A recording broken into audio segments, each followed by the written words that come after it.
Alright, hello everyone, and welcome back to another episode of Super Mario Odyssey. In the last episode, we went to the Cascade Kingdom, and this episode, we're heading off to the Sand Kingdom next.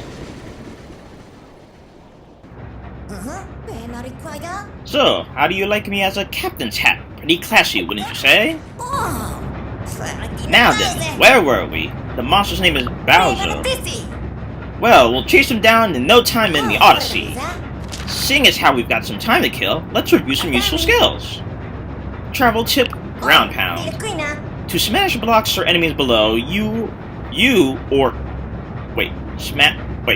smash blocks or enemies below you, or to flatten out bumps in the ground, nothing beats a ground pound. Press ZL in midair to do a ground pound and pulverize with your posterior. Well, there it is. If you need some more review, you might want to look at the action guide. So when you first go to the Sand Kingdom, they will bring this up, but you don't have to review any of it. It's always there for your perusal. Just open the menu with plus and select action guide. We should discuss the Sand Kingdom too. As you've no doubt pieced together, it is entirely covered in sand. And as you can imagine, it gets quite hot. There are some ruins here, and an artifact called the Binding Band. That links people forever, like a wedding ring. And this Bowser seems like just the sort of creep that would steal a priceless antiquity for his sham wedding. So during the story, every time you travel to a new kingdom, Cappy will, give you a tip on one of Mario's moves, and will also give you a bit of information about the kingdom we're going to, and kind of like, what's the point?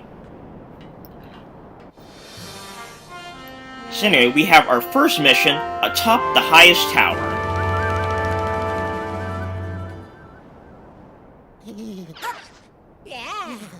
Huzzah! I declare the maiden voyage of the Odyssey a complete success.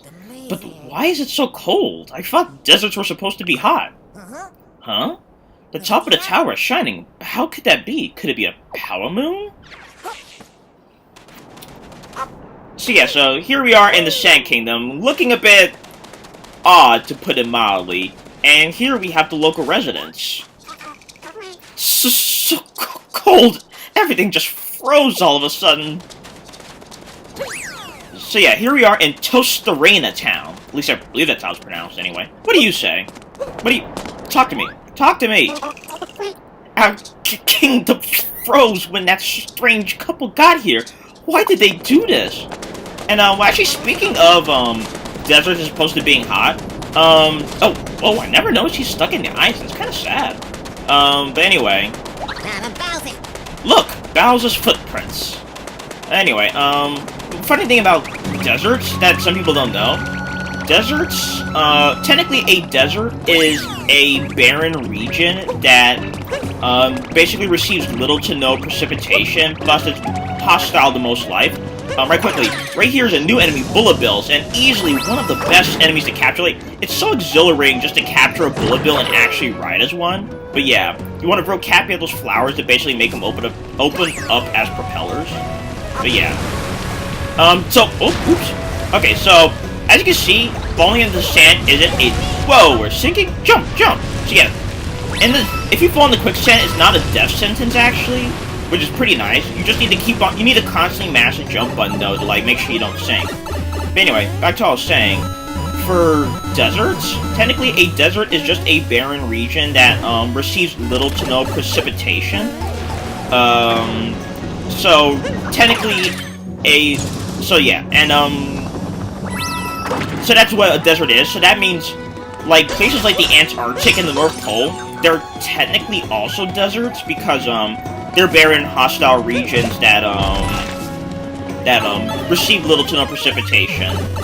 Which is pretty interesting, but on top of that, deserts, one thing that they're known for is that, I guess deserts as we mostly know them, one thing that they're known for is that they're really hot during the day, and then they get really cold at night, just because, like, deserts can't trap heat as well, so the temperature can change so wildly. I study animal science, and deserts are very fascinating places to study, actually. Oh, actually, I forgot you can press DL to crouch. I always, like, held down the button. Which, it's actually a good thing that they make it a button to crouch, because, crouching can be kind of awkward with the down stick in, 2D, just because your perspective can end up changing. But anyway, we got our first power moon. Oh yeah, another thing, they give you the date of when you collected it, so you can kind of log your journey along the way. But, like, man, it's crazy how many power moons you can get in a day. Like, speedrunner paradise in some areas. But anyway, the next mission, Moon Shards in the Sand. But back to what I was saying, deserts can be very fascinating places to study in terms of animal science, just seeing how... Because, you know, obviously things do live in the desert, like, it's not devoid of life in any way. So it's just interesting seeing all the ways enemies... yes, animals are enemies, well, I guess that kind of depends. But, anyway, how animals survive in the desert. Like, there is, I believe, like, one species of lizard... Oh, by the way, throw your cavity here, and this will unleash, like, a beam, which will basically destroy anything. All the blocks, I mean, anyway. It's kind of interesting, like, I think there's, like, one species of lizard that they'll lick...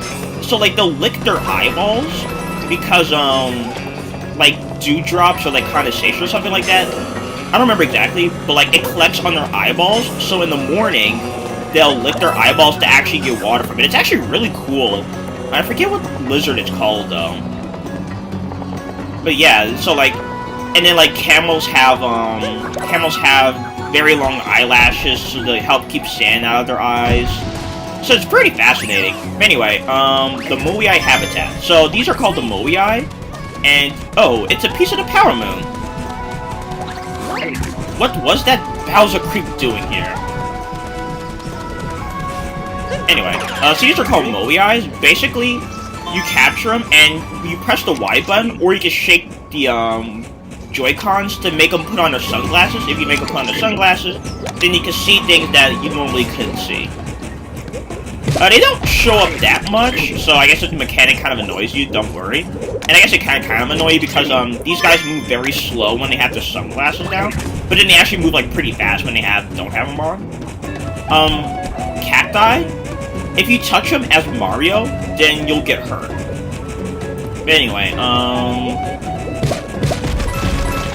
what was I saying? So yeah, so you wanna... So these are called, Power Moon pieces. You need to collect 5 of them to, basically make a new Power Moon.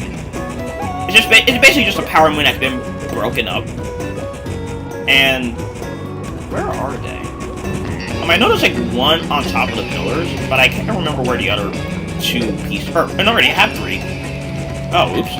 Okay, so then there's like one more piece down here, and then one more piece up there. Let's see, where is it? But anyway, so yeah, so deserts, very interesting places. So it actually does make sense that the desert can be cold, but not during the day anyway. I guess unless it's like a really bad weather thing going on. Well, I guess then we'll just head up on top though. Those footsteps. Where was he headed? Anyway, well, you can see these birds are right here that they kind of like show your path. But I guess sometimes you want to like blindly... Oh, there's the other moon piece. Blindly trust fate and like walk across these things. We don't need these guys anymore. And let's get the last moon piece. They're basically just like the silver stars of Super Mario Galaxy. But they don't show up that often, really. Oh yeah, I guess if you're not familiar with the game, I guess to show off the ground pound, jump up in the air and press GL. So yeah, there you go.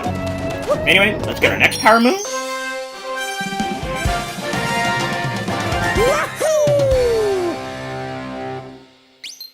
And as you can see from the upper left, we need to collect 16 Power Moons, because like one row is 10. You need to collect 16 Power Moons to advance past the Sand Kingdom. But we have our next mission, Showdown on the Inverted Pyramid. You know, the Inverted Pyramid actually looks like really cool. Like, it'd be kind of interesting if something like this was able to exist in real life. Though, I mean, I highly doubt there is one in like real life, but you know, it'd be kind of interesting. Right here, these are binoculars, and you can capture them, and they'll help you. You'll fly up, and then you can see like stuff around you. It kind of can help give you a view of things. Not the most useful, but they have their place. What do you say? Things are heating up at the inverted pyramid. They must be trying to steal our legendary binding band. Alright, let's head on up. One thing I will give the game credit for, when it comes to, oh wait, no, hold on, this guy's kind of funny. Hey, we went down. I've got a customer waiting, but from the looks of this mess, I'm not going anywhere anytime soon. Yeah, this taxi's, like, stuck in here. Oh, another thing I want to point out, check this out, this looks pretty cool, and there's, like, a power, or a multi-moon radar inside of here. And, I think Cappy, here we go, a multi-moon that we can't get to. Anyway, one thing I will give this game credit for is, it's got some really good draw distance to it, for the things that matter, I stress. When it comes to, like, viewing purple coins or power moons in the distance, the game's pretty good at showing them for a distance. Though sometimes other things will take a sacrifice. So, like, some things will kind of, like, pop out pretty easily. But when it comes to, like, you know, the things that, I guess, like, really matter, like the power moons and the purple coins, the game's pretty good about showing them off to you. Even from a distance. Anyway, let's head on into this 2D section. And actually, this kind of also has a callback kind of to Super Mario Galaxy. These have like these gravity panels, so basically you'll be facing the direction of the panel's arrows. So you want to just like maneuver your way carefully around these. Oh man, I really forgot. Yeah, I seriously forgot that you press ZL to duck. I always was holding the down stick, but you see, because of the perspective difference, it's kind of awkward to remember which way you need to hold the control stick or joystick. There we go. Oops.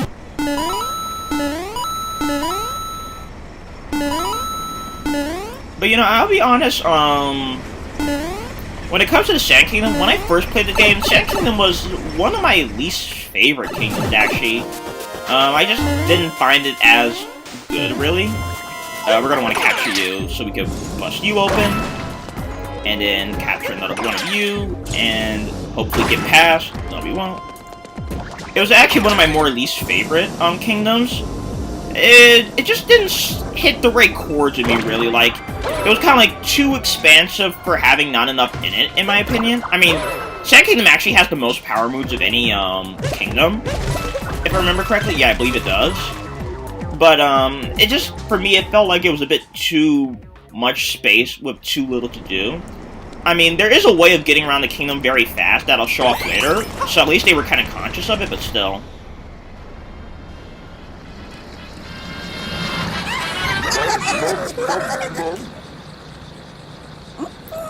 Looking for the binding band, chumps? Too bad. The boss has it now. And you guys ain't invited to the wedding. Alright, we have the first boss of the Sand Kingdom, Harriet. Basically, her shtick is she's going to be throwing mini bombs at you with her hair, and you can use Cappy to send them back at her. And once you hit her back, she's vulnerable and you can jump on her. Now for her in-half phase, she's going to basically be a mad bomber, and she'll drop these bombs in a certain pattern. It's never random, it's like always in a pattern. And when the bombs blow up, they will leave these like lava pools for a while, so you want to be mindful of that. With these bombs, it can be kind of hard to like get a good distance on her. So after she throws a few bombs rather, she's gonna bring out an incredibly large bomb. She'll spin around and try to crush you with it, but it gets her hair stuck, so you want to send them back her, and that's another way you can knock off her hat and make her vulnerable. And now, for in-half phase, you can prematurely end this one as well by sending the bomb she drops and send it back up at her. And that's basically her fight. She was actually one of the, I think, the first shown off bosses when this game was shown off at E3 in 2017. And I remember people were kind of talking about like, oh man, she's really easy. I will say, the Brutals, they can be kind of easy, but they can definitely pose a challenge every once in a while. But, like I said, when you defeat bosses, you tend to get multi-moons. It's not to say for every boss, but, a lot of bosses you can count on that.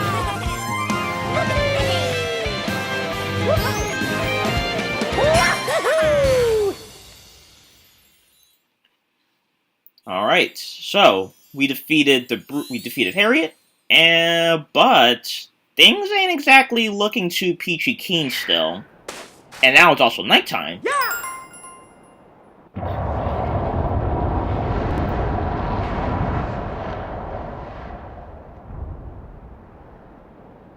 And now, time for the last story mission, The Hole in the Desert. Well, I guess it's better than a hole in the bottom of the sea, anyway.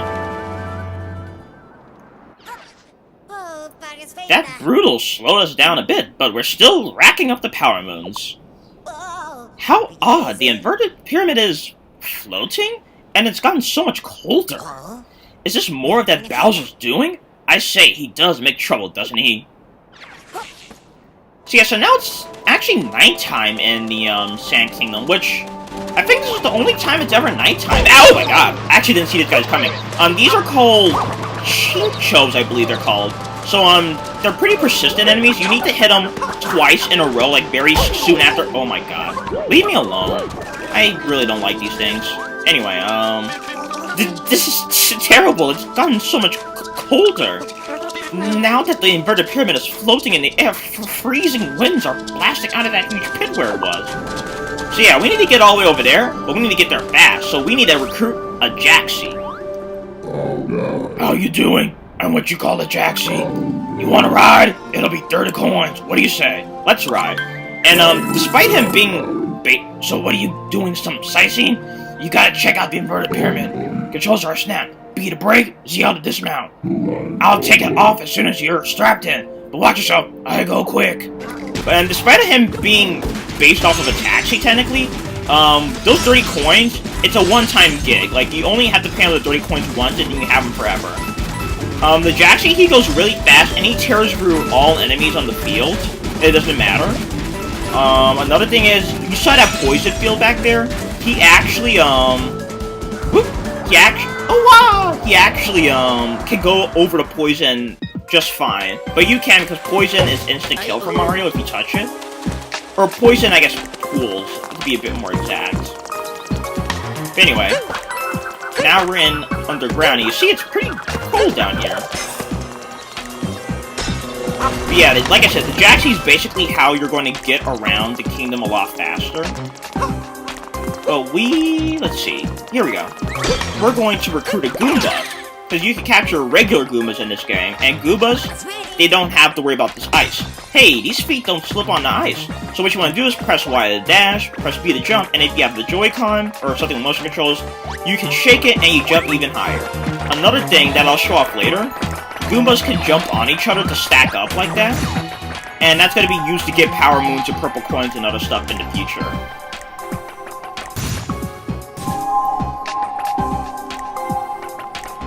So anyway, let us get off of him, fly on up, and let's recruit a Bullet Bill next, shall we? And some enemies, they'll have hats already on them, and that means you need to hit them twice. One time to knock off the hat, and then one time to actually capture them. And actually, I neglected to mention Bullet Bill controls. So you just steer them with your control stick, and you hold Y to accelerate. And if you shake the Joy-Con, whoops! And if you shake the Joy-Con, they'll accelerate even faster. I sure this doesn't start me all the way. Okay, there we go. At least they were generous with that. Yeah, this game can be pretty generous with checkpoints, even if it's not like actual checkpoint. So you see, like, I get an extra boost there when I shake the Joy-Con. But anyway, let us capture this guy and keep on moving. And there we go. And as you see there, Bullet Bills will blow up on their own after a certain point. You don't have to worry about taking damage because of that, but you do want to get out eventually because there is because if those blow up and you'll just drop from wherever. So if you're over a bottomless pit, you'll just fall. So let's get this, and let's get into this mysteriously arena-shaped arena. Anyway.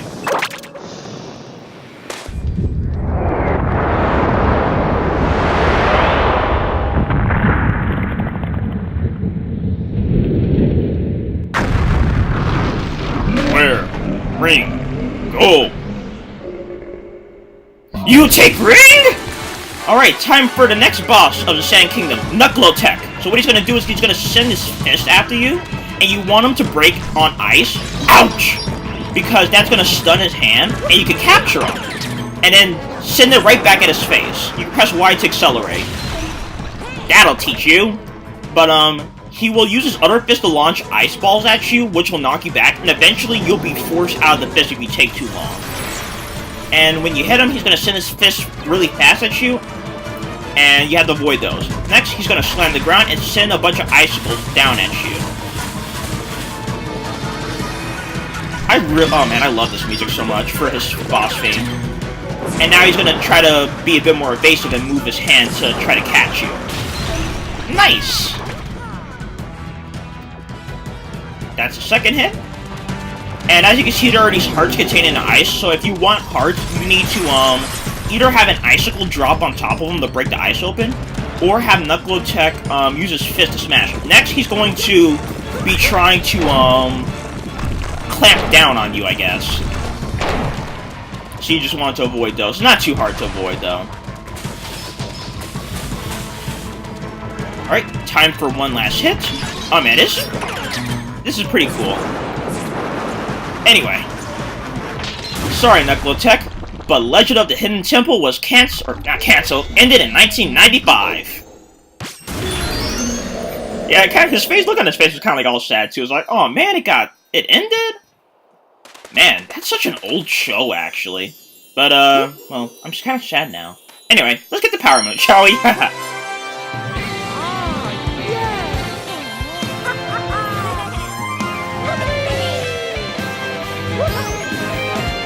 And there we go.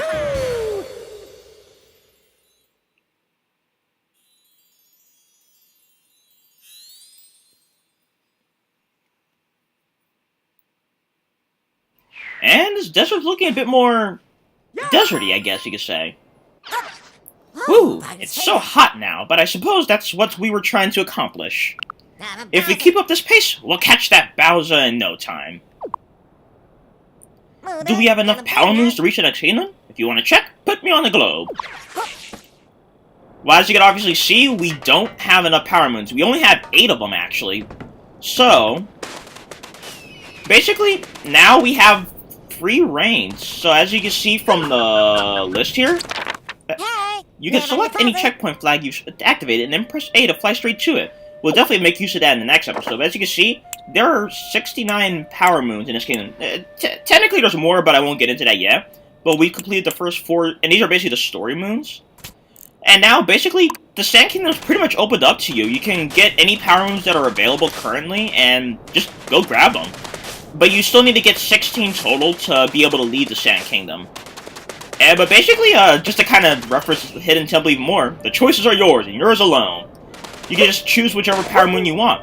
But I think we'll do that on the next episode. So in this episode, we arrived in the Sand Kingdom, we fended off Harriet of the Brutals, and we also defeated Knuckle-Tech. And in the next episode, we're going to get the next 8 Power Moons, and finally get out of the Sand Kingdom. So I'll see you all then.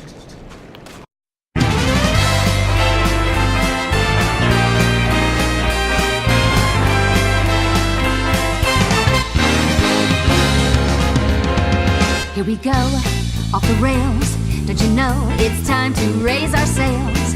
It's freedom like you never knew.